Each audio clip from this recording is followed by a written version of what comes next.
3.2. And as I said before, we're going to look at something called the Phillips curve, which is another model that illustrates the short run and the long run kind of relationship between unemployment and inflation. And we're going to have a graph that does that. It looks a little bit more difficult than it really is. It's just a visual representation of that trade-off. And then we'll do a little FRQ at the end for you guys to kind of have an exit slip out of class. How's that? Okay. So no output gap. No output gap is another way of saying the economy is in long run macroeconomic equilibrium, right? Our short run aggregate supply curve and our aggregate demand curve intersect on the long run aggregate supply curve. Okay, that's long run macroeconomic equilibrium. If we have an inflationary gap, obviously that intersection is to the right of long run aggregate supply. And if it's a recessionary gap or a negative output gap, then that intersection is to the left of potential output or long run aggregate supply. Okay, now importantly, you guys need to understand this because there's many different ways of saying this. There's long run aggregate supply. There is potential output. There is the natural rate of unemployment, okay? Those three things are at the same level of output, okay? So when they are talking about the natural rate of unemployment, what they're saying is there is zero cyclical unemployment. So there's no inflationary gap and there's no inflationary gap. Recessionary gap, no inflationary gap, okay? All right, which means that another way of saying we're in long run macroeconomic equilibrium, okay? The short run Phillips curve is a curve that represents the negative short run relationship between the unemployment rate and the inflation rate.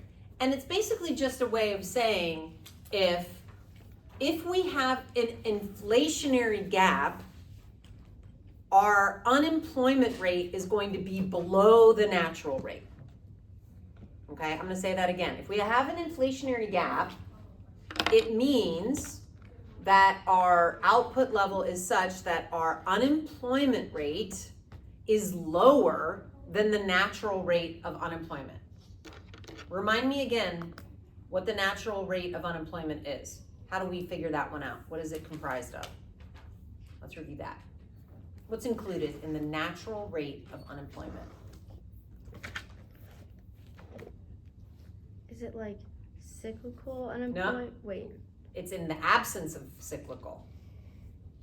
What's left over when you take out cyclical unemployment? Parker? Frictional and structural. That's it. Yes. We always have some amount of frictional and structural unemployment. Okay? When you put those two together, that is our natural rate of unemployment. So it's the absence of any cyclical unemployment. Okay? AKA full employment is another word for it. I'm sorry, there are so many different names for the same thing, but the more times we talk about this using different terms, the easier it's going to be for you to answer those pesky MCQs. Okay? And then the opposite is true, right? The unemployment rate per year increases as consumer price index drops. What this means is that price level is declining, right? That's deflation. That means unemployment increases as there is deflation, okay? So that's what we're saying. Like usually when unemployment is very low, inflation is high. And when prices are low and there's deflation, unemployment is generally high. Does that make sense?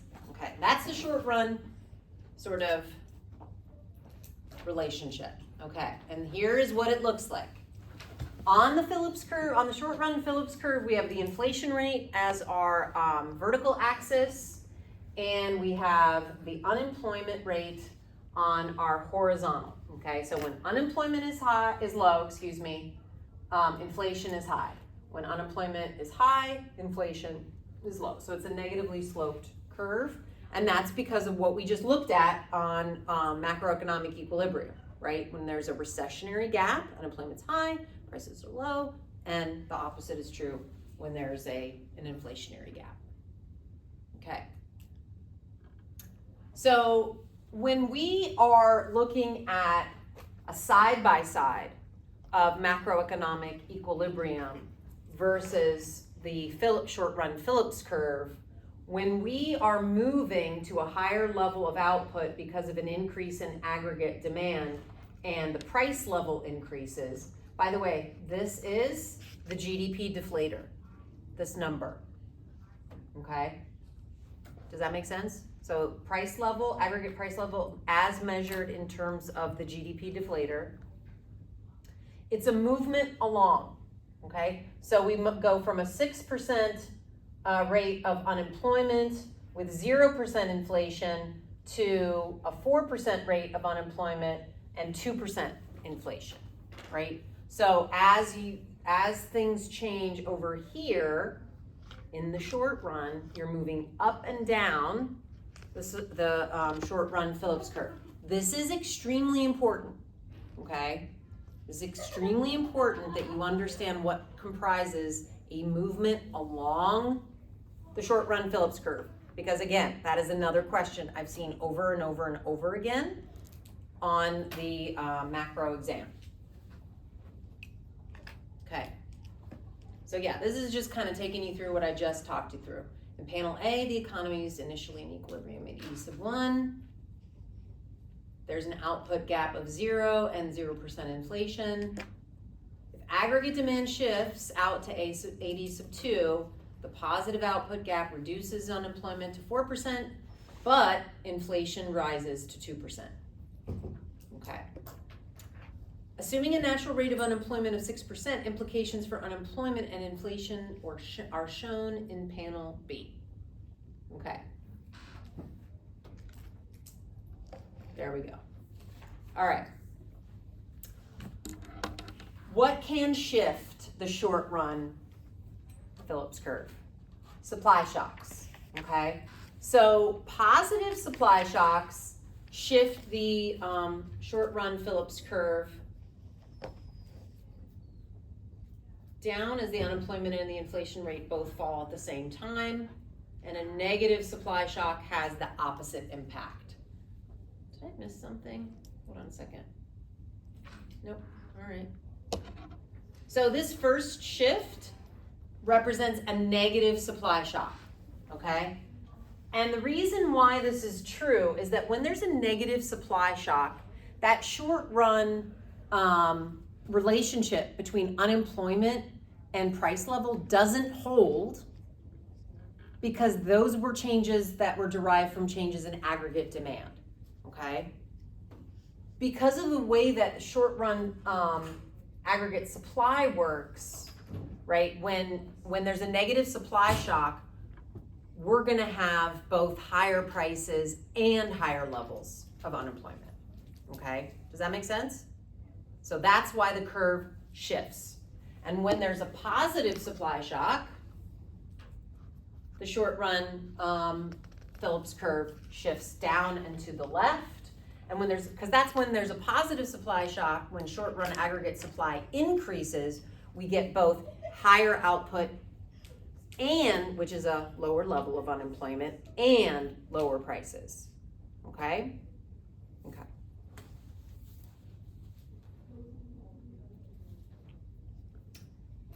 Now we're gonna get into the one part of this module that is gonna require you to stop for a second and pay really close attention. This is the hardest part, okay? This has to do with expectations about the future, okay? The expected rate of inflation is the rate that employers and workers expect in the near future. The expected inflation rate is a very important number. And that is because inflation is often a self-fulfilling prophecy. Why do you guys think I would say that?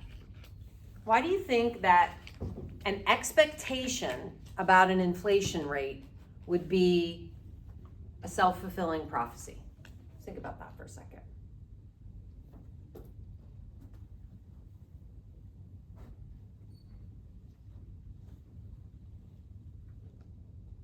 Lily? I guess like if you expect that the inflation, it would just dictate your spending because you, Okay. if you're like anticipating the inflation rate to like have a dramatic increase, then you might be more likely to put in a loan or like take out a loan that's not Right. asking for it. That Right. The inflation rate's lower then. Lily's encapsulated that very, very well. I'll give you another example too, but if everyone thinks all at the same time, all of a sudden it's in the ether, like, oh, I think prices are gonna go up. Think about what happened with the toilet paper crisis of 2020, right? Everyone expected for there to be a shortage of toilet paper, which by the way, there wasn't, okay? But everyone thought there was. So what did everybody do? They went out and they all purchased it, and guess what? Then there was a shortage. It was a self-fulfilling prophecy. In the same way, if we expect inflation to be high, remember when we talked about how in micro, how expectations about the future change our behavior right now? It'll shift our demand right now. If everyone thinks, oh my gosh, it's gonna be more expensive to get loans in the future, or prices are gonna be higher later, I wanna buy my stuff now. If I was thinking about buying a car next year, but next year I think the prices are gonna be higher, I'm gonna do it now. But then if everyone's running out there and buying cars and new appliances and taking out loans, like Lily said, what's gonna happen? It's gonna push aggregate demand to the right, and it is gonna push prices higher. So it's a self-fulfilling prophecy in that way, okay? The other way that it is a self-fulfilling prophecy is that it helps dictate labor contract negotiations. If everyone thinks that the future inflation rate is going to be higher, workers are going to go into their performance reviews saying, I need to get a higher bonus or a jump in my salary now that we're talking about it than I was going to originally ask for. And so is everybody else. And then that means that all these employers have to pay all their workers more money, which means then they have to increase their prices, right? So then that's what we get. So that is why I really wanted to take a second and talk about the expected inflation rate, because it is to some degree, those expectations affect the present inflation rate, okay? They can dictate our behavior now in a way that pretty much ensures we're gonna get that inflation rate, right? If everyone's thinking the same thing at the same time. Okay, so the long run Phillips curve shows the relationship between unemployment and inflation after expectations of inflation have had time to adjust to the actual lived experience, okay? And so to avoid accelerating inflation over time, the unemployment rate must be high enough that the actual rate of inflation matches the expected rate of inflation, okay? So sometimes the long run Phillips curve is also called the non-accelerating inflation rate line. That's for future reference in case you take more advanced economics. Okay, so here's our short run Phillips curve sub-zero, okay? When the expected inflation rate is 0. If policymakers decide to lower unemployment to 4%, we're gonna get some amount of inflation because that's just what happens when you've got expansionary fiscal and monetary policies, okay? So SRPC is gonna shift up. And it's gonna adjust by the amount of the expected rate of inflation, okay? Once we move back towards the natural rate of unemployment, now at 6% unemployment rate yields a 2% inflation rate. So the point being that this thing just keeps adjusting, adjusting, and you'll notice this is our equilibrium. So if you wanted to take a guess at what the long run Phillips curve looked like, what would you guess?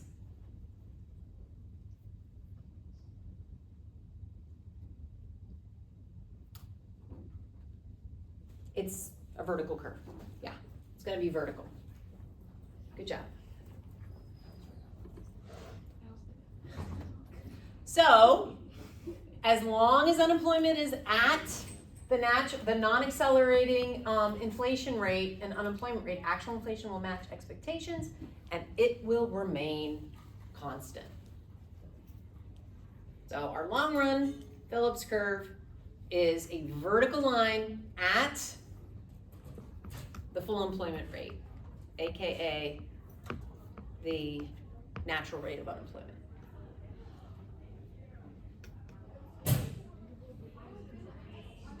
And what this implication is for you guys is basically there's no long-run trade-off between unemployment and inflation. In the long run, you get back to the basic. Oh, phooey. And we didn't get to our FRQ. We'll do that tomorrow as we start class.